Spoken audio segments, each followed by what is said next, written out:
What does it mean to see WTI below 70 bucks a barrel for OPEC, and could it mean for this upcoming meeting?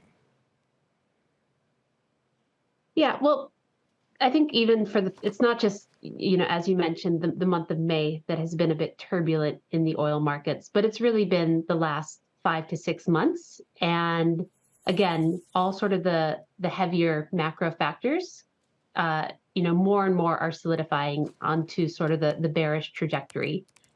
And in relation to how this is going to impact, again, U.S. policy, OPEC policy, I think we're going to have a couple clear signposts on that in the upcoming days.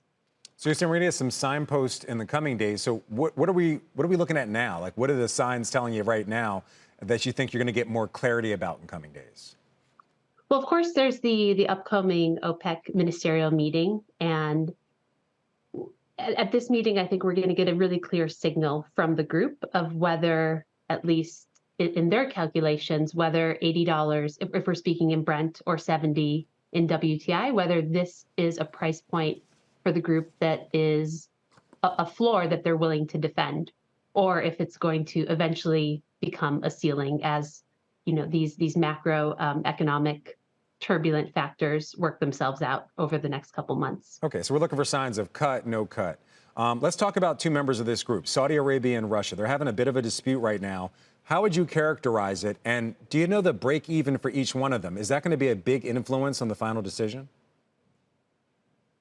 Sure. This schism is not something new to the oil market or for oil watchers. So Saudi Arabia and Russia, as you mentioned, have very different budgetary price concerns. And again, what we've seen in the last 5 months with the introduction, again, Russia didn't introduce the price caps or crude bans on themselves. However, this has dramatically reshaped the whole strategy of OPEC. So the price caps are working. They're keeping prices suppressed. And this is obviously a new challenge for OPEC to navigate.